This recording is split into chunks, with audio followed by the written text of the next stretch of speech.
All women are different, but they are all women. This video is androcentric from a men's point of view and is presented as opinion, commentary, and debate. Expressing opinions is not violence. These are ideas to challenge, question, and argue in public because classical liberalism relies on the First Amendment for its dialectic.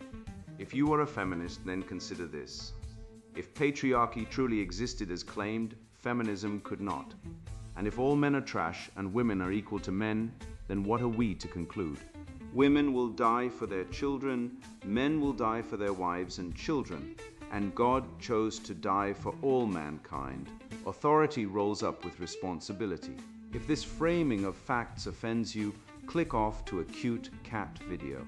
Proceeding further will expose you to gamma bias and criticism directed at ideas, claims, institutions, not at any individual's virtue or dignity.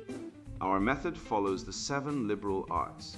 The trivium, grammar, logic, rhetoric, and the quadrivium, arithmetic, geometry, music, and astronomy.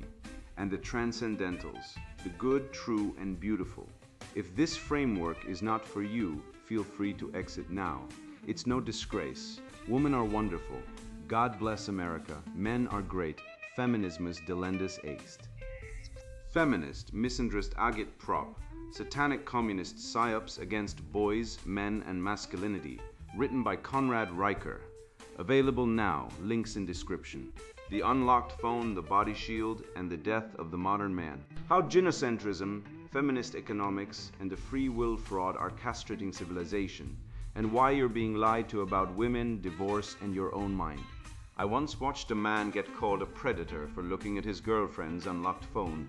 Unlocked, mind you, left face up beside him like a goddamn trap in a jungle documentary. Meanwhile, she'd already scrolled through his DMs 3 times that week and knew his Spotify top tracks like the Lord's Prayer. The phone wasn't a test of trust. It was a loyalty checkpoint in the genocentric police state we now call modern relationships. And when he cracked, peeked, and found the hidden Instagram tagged at her ex's house in fishnets, that's when the real crime happened. Not the deception, but the discovery. Suddenly, he's the monster. The West has been flipped upside down. Truth is slander, instinct is pathology, and the man who protects is told he's oppressing. I've seen fathers reduced to ATM machines by courts that treat them like rabid dogs while their ex-wives post girl dinner TikToks with the kids' college fund. I've read studies showing 73% of divorces are initiated by women, 73%, yet we still pretend men are the flight risks. And when a man jumps in front of a bullet, the media doesn't call him a hero. They call it toxic masculinity, as if Christ on the cross should have sued God for emotional labor. The lie is so deep now that boys are taught their instincts are crimes, their curiosity is abuse, and their sacrifices are symptoms of an illness needing therapy, or worse, medication. We are living in a civilization that has pathologized virtue, monetized betrayal, and sanctified female whim as divine law. This essay isn't about relationships. It's about reality, the kind Schopenhauer stared into. Nietzsche screamed from the mountaintop, and Molyneux tried to podcast out of the Matrix. We're going to dissect how the unlocked phone isn't about privacy. It's about power, how the body's shield isn't oppression. It's the last echo of heroism in a world that mocks courage. How divorce isn't liberation. It's a state-sanctioned heist dressed up as feminism. And how the denial of free will isn't science. It's a spiritual surrender to Marxist infantilism. If you've ever been called abusive for setting a boundary, controlling for asking a question, or toxic for loving too hard, this is your exorcism. The spell is breaking. The red pill isn't bitter anymore. It tastes like truth, and it's long past time you swallowed it whole.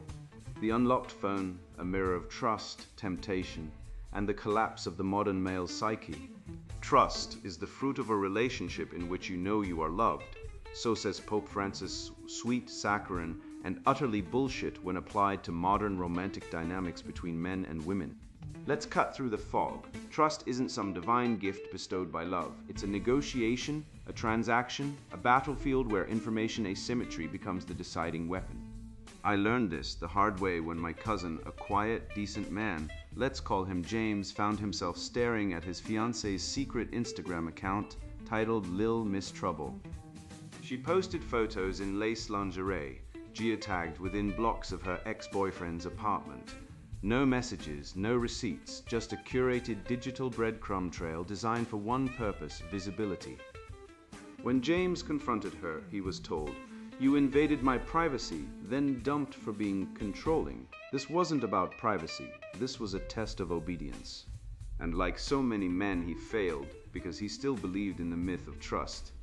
Let's dissect the viral Reddit thread you've all seen. "My girlfriend left her phone unlocked on the couch. I looked. Now she says I broke her trust." The comments are a goldmine of genocentric propaganda, with women shrieking boundaries as if they invented morality. But here's the truth buried beneath the performative outrage. She left it unlocked on purpose. Like Eve dangling the apple, she placed the forbidden fruit inches from his fingers and waited. This isn't an accident. It's a setup, a ritualized behavioral conditioning. She wants to see if you'll flinch, if you'll obey, if you'll kneel. And when you look, she weaponizes your curiosity as proof of your moral deficiency. Meanwhile, a 2022 Pew Research study shows that 68% of women admit to checking their partner's phone without permission, compared to 43% of men. Yet, 79% of women say it's unforgivable to be caught doing it. That's not hypocrisy. That's asymmetric warfare. She's allowed to spy. You're not. She's entitled to secrecy. You must be transparent. Welcome to the inverted morality of the genocentric state. Why this asymmetry? Let's consult evolutionary biology before we waste time on feminist fairy tales. Women, due to hypergamous instincts, are wired to maximize mate options. Information is currency. A secret Instagram, a hidden bank account, a deleted browser history. These are not sins. They are survival tools. Men, on the other hand, evolved as mate guarders. We're biologically primed to monitor threats to our reproductive investment.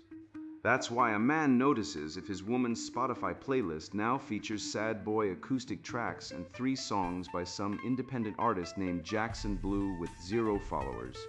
He's not jealous, he's alert. But in the feminist dystopia, this vigilance is pathologized as toxic masculinity. Meanwhile, she's free to hoard information like a dragon guarding gold. Abortion records, fertility apps, secret Telegram groups with ex-lovers, even burner phones stashed in gym bags. Yet she demands your iCloud password, your Snapchat streaks, your Venmo history. You see the pattern. It's not equality, it's dominance. Schopenhauer once wrote, "Curiosity is the appetite of the mind." Try telling that to the modern woman who claims your peek at her unlocked phone is emotional abuse. In her moral universe, curiosity isn't a virtue, it's a capital crime. But let's be honest, that unlocked phone isn't a test of trust, it's a trap. It's the digital equivalent of the Stockholm Syndrome experiment, where the captor says, "I'll leave the door open, but if you walk out, I'll punish you. The game is rigged. If you look, you're a violator. If you don't look, you're weak. Either way, she wins."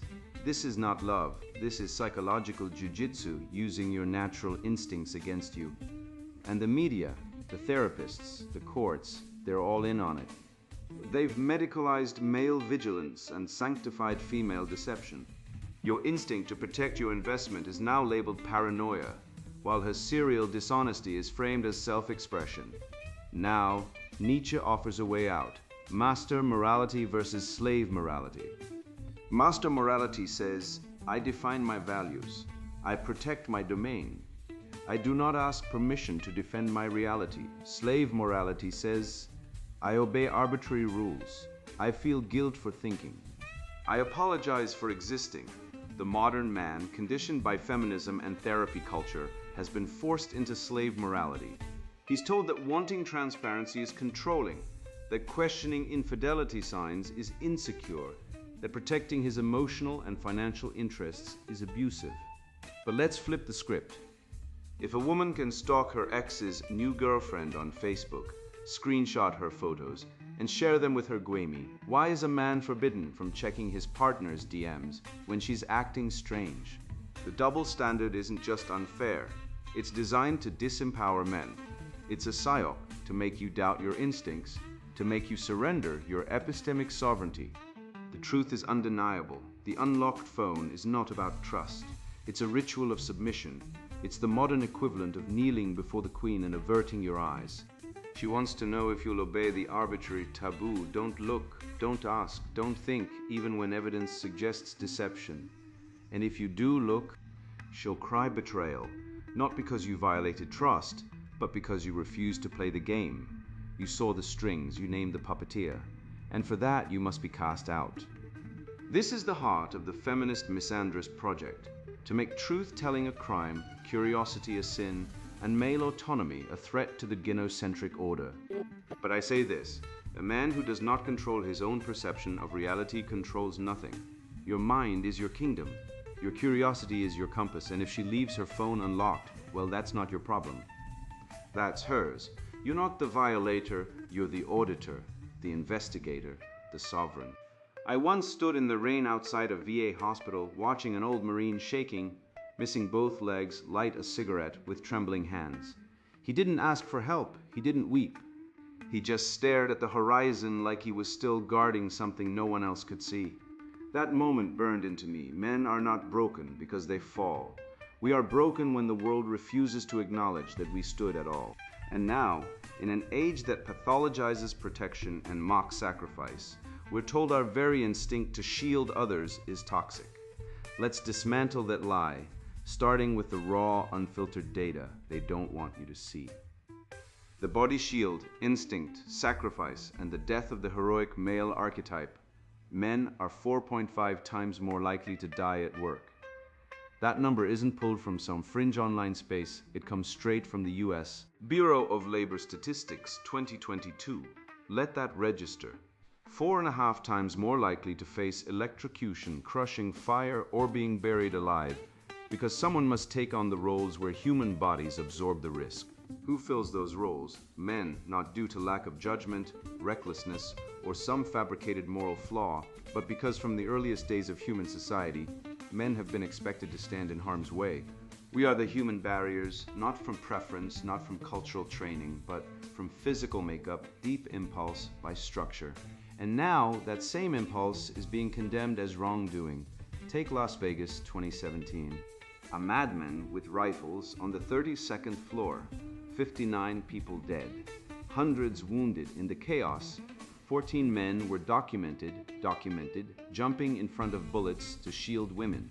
Not girlfriends, not wives, just women, strangers. And how many were hailed as heroes in the news? 0, not 1. Compare that to the endless parade of Lifetime movies about moms who took a bullet for their child. One act, same sacrifice, but one gender gets sainthood, the other gets silence. Why? Because in the feminist myth machine, female sacrifice is noble, while male sacrifice is suspicious.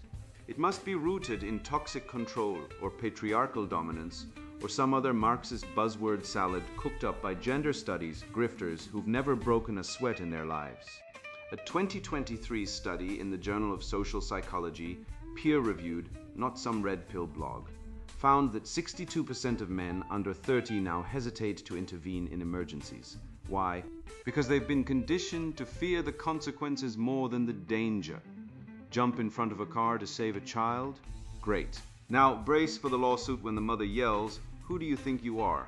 Or the cops arrest you for assault because you touched her kid without consent. This is the world we've built, where instinctive heroism is treated like a felony.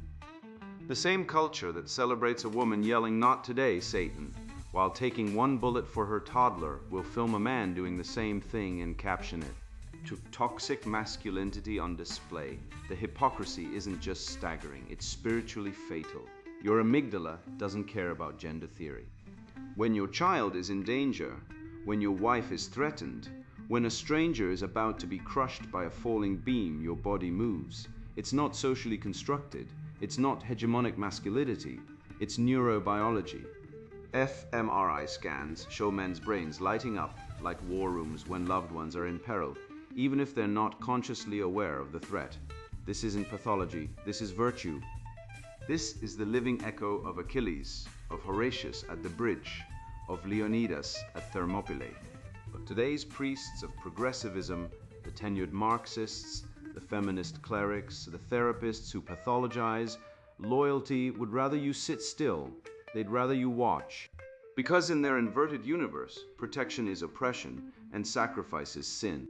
Christ on the cross, the ultimate male body shield, now gets mocked by progressive Christians as an example of toxic savior complex. Think about that. The man who took the nails for the sins of the world, whose blood washed away corruption, whose sacrifice defines Western morality for 2 millennia, now reduced to a meme of pathological altruism. What kind of civilization spits on its own saviors? What kind of sickness turns the shield into the villain? When a father dies in a house fire trying to save his family, we don't say he had a toxic rescue complex. We say he was a hero. But when he survives, when he stands up for his kids in family court, when he refuses to pay alimony to a woman who cheated and abandoned him, then he's toxic. The narrative is clear. Die for us and we'll ignore you. Survive and we'll destroy you. I saw a video once, a real one, not staged, of a construction worker lunging in front of a collapsing steel beam to protect his wife. Slow motion replay, his body takes the impact. She's unharmed, he's on the ground, groaning. And the media headline: man's toxic masculinity on full display during workplace incident. Not heroic act, not love in action, toxic, as if courage is a pollutant, as if protection is a crime. This isn't just wrong, it's demonic. It's a satanic inversion of truth, where light is called darkness, and darkness is called enlightenment, and it's working. Men are waking up, not to feminist lies, but to the cost of believing them. The suicide rate among men, skyrocketing false accusations, rising fathers stripped of children by corrupt family courts, millions. And still, the narrative persists. Men are the oppressors, masculinity is the disease, and the cure is submission. So let's be clear, protection is not control. Standing between danger and the innocent is not domination, it is dignity. It is the biological and spiritual core of masculine virtue. To deny this is to castrate the soul of civilization. Every great culture, from Sparta to Rome, to the founding fathers, knew this. They honored the protector. They trained the warrior. They revered the father. Today, we mock him. We pathologize him. We arrest him for helping. And then we wonder why cities burn, why families collapse, why young men are lost. You cannot dismantle the hero and expect order to remain. You cannot call sacrifice toxic and then cry when no one steps up. Reclaim the shield, train in protection, learn first response. Develop emotional courage, not for glory, not for praise, but because it is right. Because when the beam falls, when the shooter fires, when the flood comes, someone must stand. And if not you, who? If not now, when? The West was built on this truth. It will die without it. I once believed marriage was a sacred covenant, 2 souls bound by love, duty, and mutual respect. Then I watched a friend, a man who worked graveyard shifts to buy his kids shoes and never missed a school play, get gutted by the system in 72 hours. Monday, he was a husband and father. Tuesday, he was a visitor in his own home. Wednesday, he was paying child support for kids. He still lived near, except now he needed permission to see them. That's when I realized the institution isn't broken. It's been weaponized.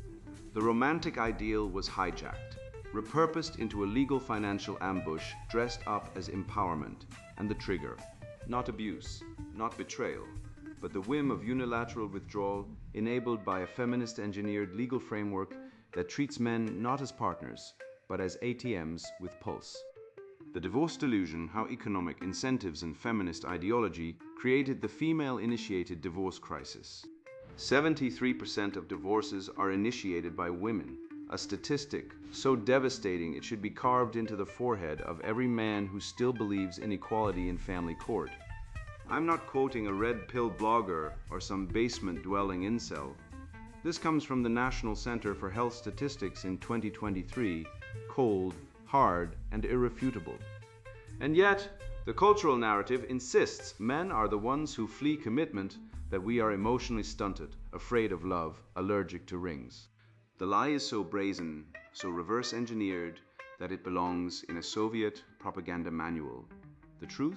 Women are not only initiating divorce at 3 times the rate of men, They are winning at a level so total, so lopsided, that marriage has become a financial suicide pact for men who still believe in duty, honor, or the sanctity of vows. Imagine this. You work 60-hour weeks, skip vacations, eat cheap food, fix the roof yourself, all to provide stability.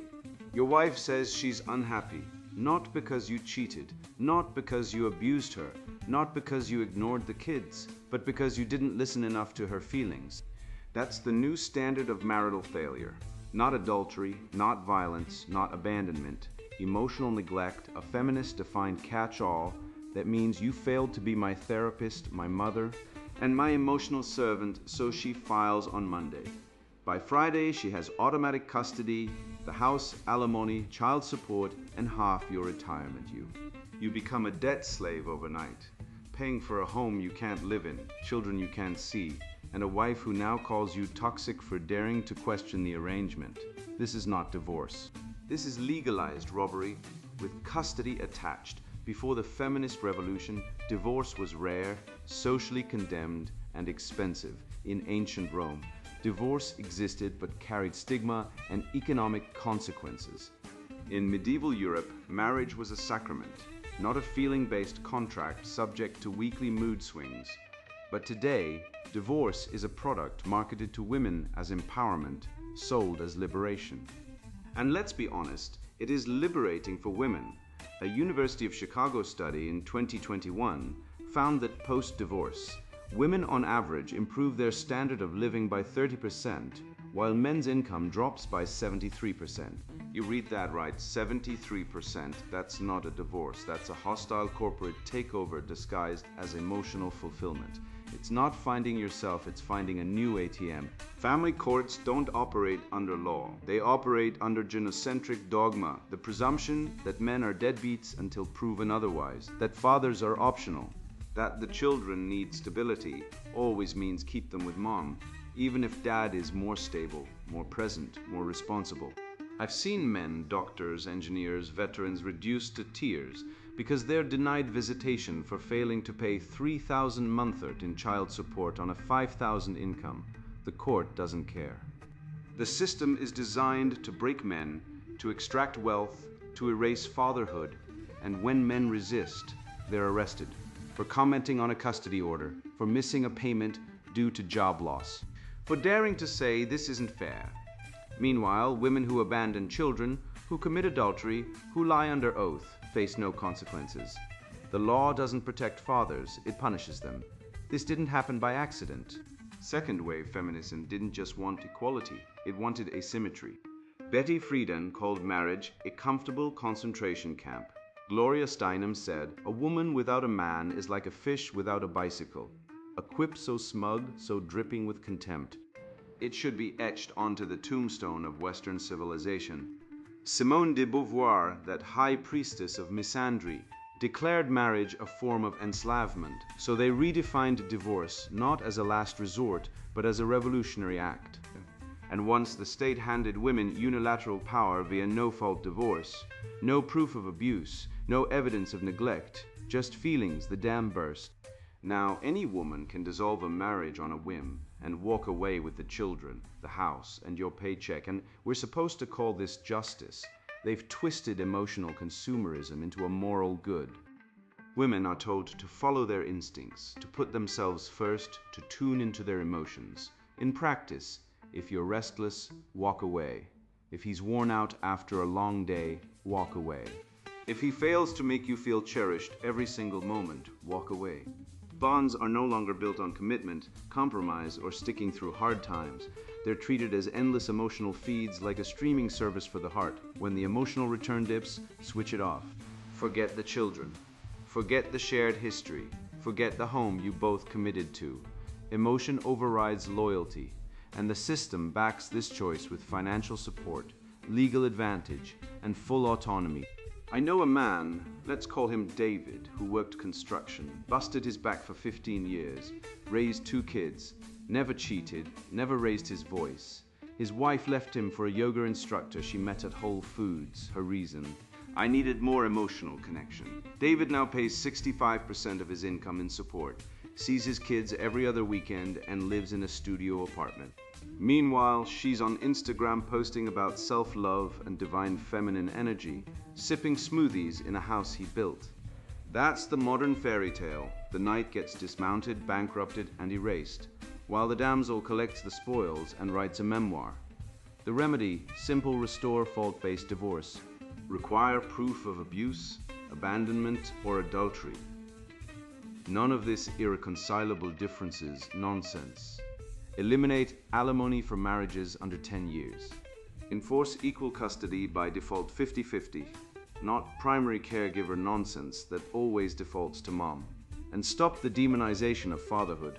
Fathers are not babysitters. We are not helpers. We are essential. Yet the system treats us like optional accessories until the bill comes. And let's address the myth head on. Women suffer more in divorce. Really? Data shows women remarry faster, report higher happiness post-divorce, and gain economic leverage. Men, we see suicide rates spike, social isolation, loss of identity. The CDC reports that divorced men are 4 times more likely to commit suicide than married men. 4 times. But you won't hear that on daytime TV. No. Instead, we get women's empowerment narratives, sob stories about escaping toxic relationships, while the real toxicity, the weaponization of divorce as financial annihilation, is ignored. This isn't feminism. This is economic warfare disguised as gender equality. It's not about rights, it's about rent extraction. And the enablers aren't just radical feminists, they're judges, lawyers, politicians, and pop culture icons who've built an entire ecosystem on the financial and emotional destruction of men. Wake up. Marriage, as currently structured, is a one-way risk for men. You bring the money, the labor, the stability, and she holds the divorce trigger. And when she pulls it, the state hands her the keys and your wallet. If you're a man reading this, understand your loyalty, your work ethic, your love, none of it protects you. The system is rigged. The law is not your ally, and the woman you vowed to cherish, she holds unilateral power to destroy you legally, financially, emotionally, and society will cheer her for it. The only question is, will you wake up before it's too late? I remember sitting in a lecture hall once, different university, same suffocating air, listening to a professor claim that gender is a social construct, while grading on a curve was objective. The hypocrisy didn't bother him. Cognitive dissonance is the house brand in the humanities now. But what struck me wasn't the nonsense. It was the relief on the students' faces. They weren't angry, or indignant, or even confused. They looked freed. Freed from responsibility, freed from choice. If identity is imposed and behavior is predetermined, then nothing is their fault. Not the failed exam, not the broken relationship, not the riot in the streets. It's all the system, the trauma, the genes. And I realized then, this isn't just bad philosophy. It's a mass absolution ritual for a generation raised to hate accountability. That's when I knew the war isn't about politics. It's about will. And if we lose free will, we lose everything. The free will fraud, how the left destroyed responsibility to justify chaos. Racism is automatic and inescapable, declared a senior humanities professor at a prominent US university, locking eyes with a classroom full of white undergraduates as if they'd already been found guilty. You don't have to speak or act in a racist way to be racist. Simply being white in a system built on white supremacy means you're involved. Consider this: no behavior needed. No motive, no decision, no agency. Just ancestry and social positioning. And suddenly, you're cast as the enemy in a rigid ideological narrative. I saw a recording of that lecture, and the students sat motionless, heads bobbing in silent agreement, minds dulled, swallowing the doctrine. They weren't learning critical thinking. They were being branded before they could defend themselves, disciplined before they could question. This isn't teaching, it's public shaming disguised as insight, and at its core, the erasure of personal choice. If you didn't elect to be white, and if racism is woven into your identity and surroundings, then you can't escape being part of the problem, so what's the point in trying? The reasoning is corrosive. Your guilt is predetermined by your existence, and change is impossible because you lack power. This isn't fairness, this is moral castration. Now consider the thug who smashed a Portland storefront during a Black Lives Matter riot, spray painting anarchist symbols while looting a vape shop. When arrested, he didn't deny it. He didn't claim self-defense. He said, "My trauma made me do it," and the judge, a woman with a Juris Doctorate and a lifetime appointment, dismissed the charges. Not reduced, not suspended. Dismissed. Because she ruled systemic oppression had shaped his behavioral responses, and therefore he couldn't be held accountable. Let me repeat that. A grown man capable of planning, coordinating, and executing a criminal act was declared not responsible because of trauma. But here's the punchline: trauma is universal. Every human being on earth has suffered loss, pain, betrayal. If trauma excuses violence, then no one is ever guilty of anything. The serial killer was traumatized. The rapist was traumatized. The politician who sells out his country was traumatized. So why stop at storefronts? Why not burn down city halls? Why not kidnap judges? If nothing is your fault, then everything is permitted. This isn't compassion. It's moral disarmament. It's handing society over to the predators while telling the victims to shut up and accept their fate. And the data proves it. A 2022 study published in Nature Human Behavior. Not some fringe blog, but one of the most respected scientific journals on earth, found that when people are exposed to arguments denying free will, cheating, aggression, and apathy increase by 41%. Think about that. You don't even need to fully believe you lack free will. Just exposure to the idea makes you more likely to lie, steal, and give up. Why? Because if you're just a meat robot programmed by genes and environment, then what's the point of integrity? Why not cheat on your wife? Why not skip work? Why not punch someone who looks at you wrong? If you're not responsible, then nothing matters. The study's authors concluded that free will skepticism doesn't lead to enlightenment. It leads to social decay. And yet, this idea is being taught in universities, preached in churches, and promoted by celebrities. Sam Harris, the neuroscientist turned guru, insists we have no free will, reducing human choice to the weather pattern in your skull. But here's the fatal flaw in his argument. If his own belief is determined by brain chemistry, then it's no more valid than a sneeze. Why should I trust his conclusions if they're just neural static? His entire worldview self-destructs under logical scrutiny. It's like a man sawing off the branch he's sitting on, then wondering why he fell. Compare this to Viktor Frankl, who survived Auschwitz, and wrote in Man's Search for Meaning that everything can be taken from a man but one thing. The last of the human freedoms, to choose one's attitude in any given set of circumstances. He wasn't denying the horror. He wasn't pretending the guards were nice. But he refused to surrender the one thing the Nazis couldn't steal, his inner freedom. While leftists today whine about microaggressions and safe spaces, Frankl was starved, beaten, and worked to near death. And still he chose dignity. He chose meaning. He chose responsibility. And he didn't blame systemic oppression for his suffering. He didn't say, "My trauma made me give up." He said, "I will not let them take my soul." That's not philosophy, that's heroism. And it's the exact opposite of what the modern left teaches. They don't want you to be strong, they want you to be helpless, because a helpless man is an obedient man. And an obedient man will let the state raise his children, tax his wages, and redefine his gender, all while thanking them for the privilege. The roots of this rot run deep. Marx claimed that economic conditions determine consciousness. So if you're poor, you can't help being angry. And if you're rich, you're doomed to oppress. Skinner said behavior is shaped by rewards and punishments, so criminals aren't evil, just poorly conditioned.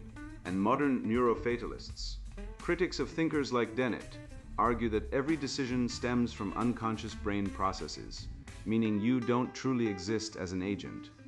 These views merge into one corrosive outcome. You are not in charge of your life. But here's what they never reveal. This belief doesn't just remove guilt. It removes admiration. It removes moral strength. It removes affection. If a man pulls a child from a burning car, is that courage or just neurons firing? If a woman remains loyal to her husband for 5 decades, is that commitment or just synaptic wiring? If Beethoven wrote the 9th Symphony, was it brilliance or just a surge in his brain, remove free will? and you remove everything that gives meaning to human existence. You reduce heroes to machines and villains to casualties. And the deepest contradiction, those pushing this ideology live as if they are free. They publish works, they deliver talks. They insist you hear them and shift your beliefs. But if free will is fake, then none of that has weight. Their logic is just output, their fury is just noise, and their entire stance crumbles into nonsense. The Judeo-Christian tradition, for all its flaws, got one thing exactly right: you are responsible. Choose this day whom you will serve, Joshua declared. Not your parents, not your culture, not your DNA, you. That single sentence is the foundation of law, repentance, and redemption. It's why we have courts, not just doctors. Why we punish criminals, not just medicate them. Why we celebrate heroes, not just analyze their neurons. Remove that principle and society becomes a psychiatric ward where no one is guilty, no one is free, and no one is saved. The left knows this. That's why they attack religion, not because it's false, but because it empowers men. A man who believes he has a soul, a will, and a duty to God is dangerous to the state. He won't kneel for pronouns. He won't apologize for his existence. He won't let his children be indoctrinated in school. He will resist. And so the left replaces God with the state, sin with trauma, and redemption with medication. They don't want you to repent. They want you to submit. The remedy is not complicated. It's the trivium. Logic to dismantle the determinist fallacies, like pointing out that if everything is determined, then determinism itself is determined and thus untrustworthy. Rhetoric to reassert moral clarity, to say, with force and fire, that men are responsible for their actions and that women are not angels, and that civilization depends on virtue, not victimhood. Grammar to restore precise thinking, to call a lie, a criminal, and a feminist, not a gender equality advocate.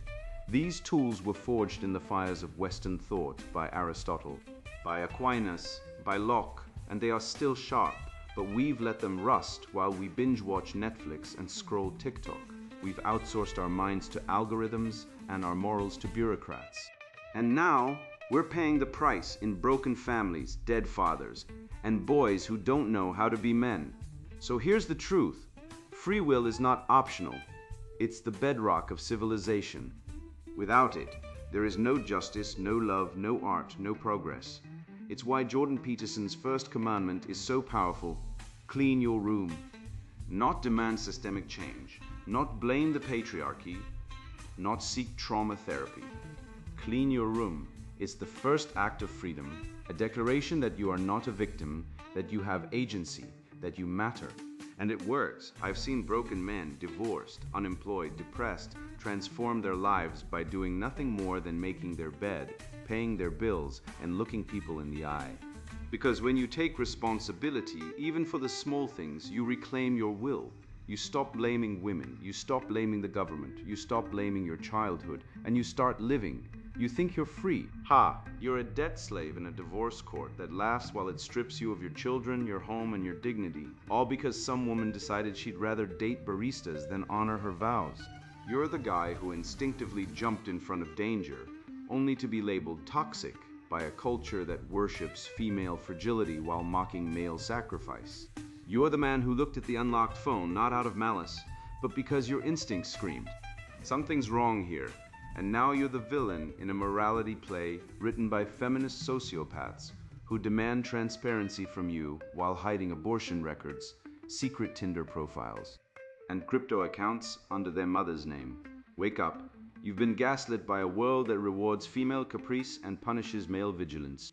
I once met a man in Calgary who worked the oil rigs, 60-hour weeks, freezing cold, bones tired, only to come home to a wife who filed for divorce because he wasn't emotionally available. Translation: she wanted a therapist with a paycheck. The court gave her the house, 65% of his assets, and sole custody. He now sees his kids every other weekend, pays child support he can barely afford, and lives in a one-room basement suite.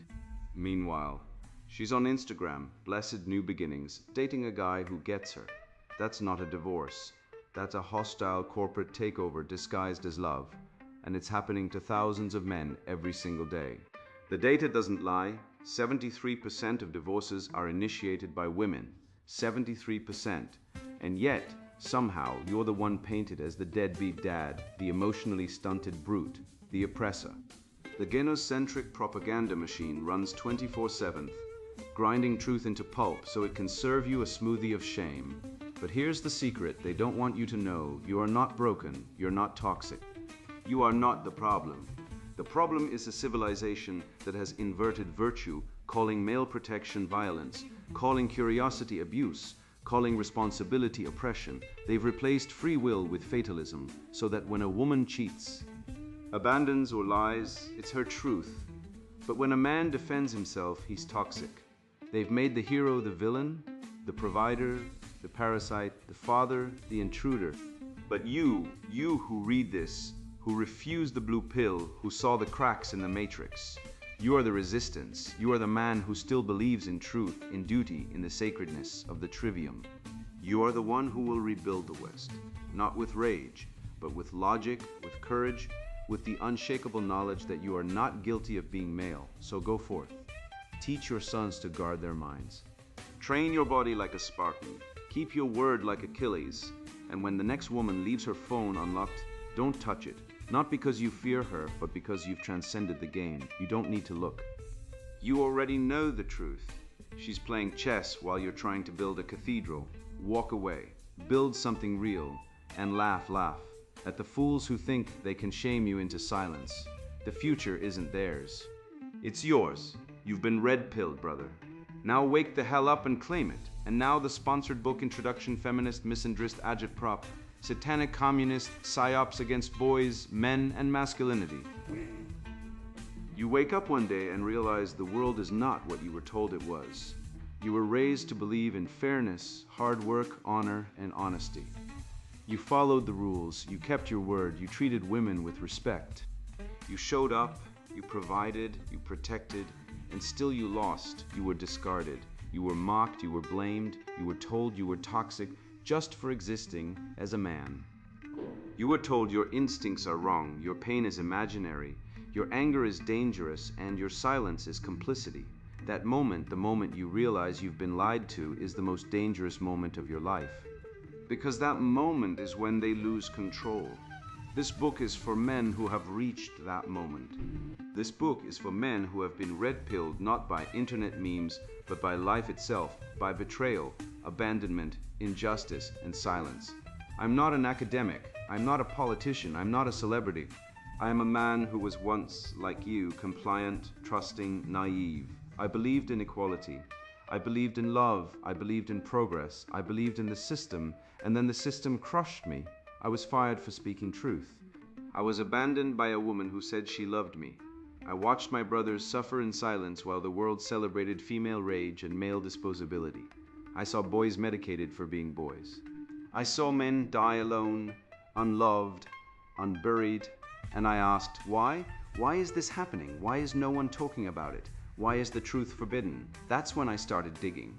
I followed the trail of lies through feminist ideology, Marxist theory, gynocentric institutions, corrupted education, media psyops, and the weaponization of language. I found the pattern. I found the agenda.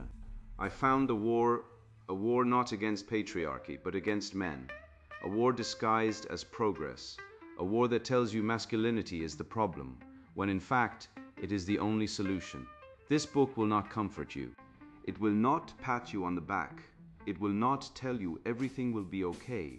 This book will open your eyes. It will give you the tools, logic, rhetoric, grammar, to dismantle the lies. It will show you how empathy has been twisted into a weapon, how language has been poisoned, how the trivium, the foundation of Western thought, has been stolen from you. You will learn how feminism is not about equality, but about supremacy, how the state has become gynocentric, prioritizing female comfort over male survival, how education has been feminized to break boys into obedient girls, how the sexual marketplace has collapsed because women are allowed to behave like men, while men are punished for being men. This book exposes the Marxist roots of modern feminism, the cult of female innocence, the betrayal of male brotherhood, and the deliberate destruction of the male archetype. It names the demons, Simone de Beauvoir, Gloria Steinem, Catherine MacKinnon, and their ideological descendants who have poisoned the well. But this is not just a book of destruction, it is a book of reclamation. You will learn how to rebuild your mind, your body, your soul. You will rediscover the transcendentals, the good, the true, the beautiful, not as abstract ideals, but as weapons against the darkness. You will learn how to use logic to defeat bad faith, rhetoric to command respect, and grammar to reclaim your voice. You will understand why the restoration of the West depends on the restoration of manhood. If you are a man who has been lied to, betrayed, used, discarded, this book is for you. If you are tired of being gaslit by therapists, mocked by media, abandoned by women, and sold out by politicians, this book is for you. If you want to see the Matrix break free from feminist psyops and reclaim your life, this book is for you. But if you're a woman who believes in female supremacy, or a man who worships at the altar of female comfort, or a coward who fears the truth, put this book down. Go back to your safe spaces, watch your Netflix. Scroll your TikTok. This truth is not for you. This truth is for warriors. This truth is for men who are ready to wake up, fight back, and rebuild civilization. The time for silence is over. The time for compliance is over. The lie has been exposed. The matrix is collapsing. And if you're ready, this book will show you how to step through the fire and emerge unbroken. Feminist, misandrist, Agit prop. Satanic communist psyops against boys, men, and masculinity. Written by Conrad Reicher. Buy now. Links in description.